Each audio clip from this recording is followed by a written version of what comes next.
months ago when he received his badge, although it had been much more than he had expected before that.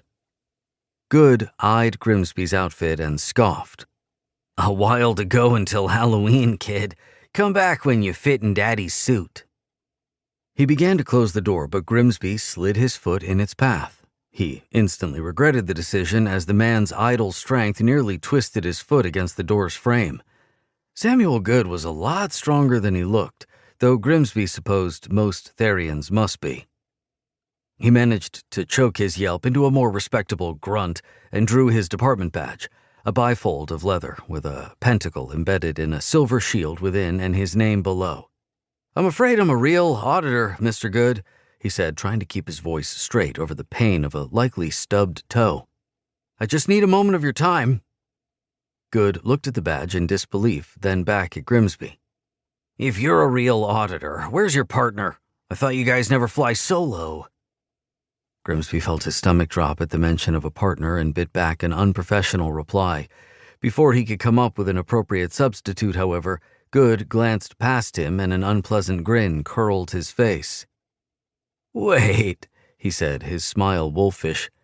"Did you ride a bike here?"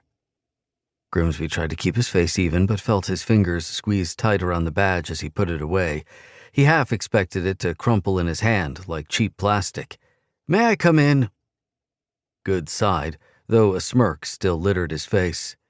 "Fine, whatever, Mr. Auditor." He opened the door wider and stepped aside. He wore a pair of stained cargo shorts and a t-shirt that had a sloppy, indecipherable logo on it, though it was of a style that looked to be for a heavy metal band. Now close to him, Grimsby could tell the odor he'd smelled outside had come from Good himself, and was even more pungent up close. Grimsby clenched his jaw but managed to keep his face straight and avoid wrinkling his nose. Who said he wasn't a professional? He entered, though the house was so dark it took his eyes a moment to adjust. Clutter was collected against the baseboards to either side of the short hall before him. Discarded wrappers, old shoes, dirty laundry, all of it with the settled manner of having been left in place for quite a while. The wall to his right fell off to an arched doorway with a darkened living room beyond filled with scattered cardboard boxes and piles of who knew what. Grimsby felt a brief flare of disgust before remembering his own apartment had looked quite similar not too long ago. What was quite different from his own abode, however, were the windows. Every pane of glass had been covered with layers of curtains, bed sheets held up by thumbtacks, and even glued on tinfoil. The few threads of light that managed to stray their way inside shone in the drifting dust like crossbeams. Good must have noticed Grimsby examining the source of the dimness. "The light gives me a headache. It's part of my condition," he said. "And no, I'm not a psychopath." "Oh, good, because that's exactly what a non-psychopath would say," Grimsby said, managing a smile. "No, Mr. Good, I'm here because you're my new zookeeper?" he asked. "Well, I wouldn't call it that. As you are a registered Therian, I'm here to ensure you're prepared for your coming period of mandatory asylum.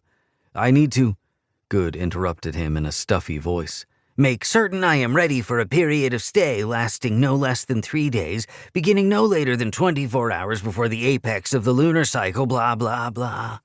He sighed bitterly, using his hand to mimic a sock puppet talking.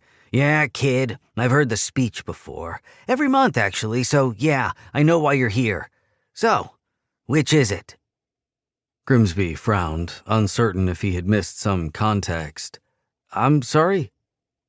"If you're here, that means you're on department house call duty, which means you're either the new guy or you drew the short straw.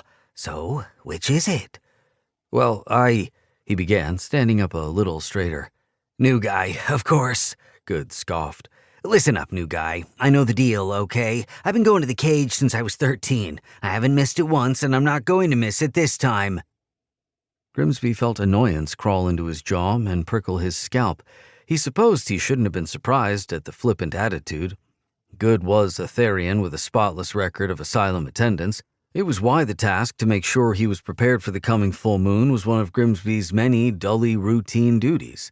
He would be annoyed, too, if someone with a badge showed up every night to remind him to brush his teeth. Though the attitude wasn't what bothered him.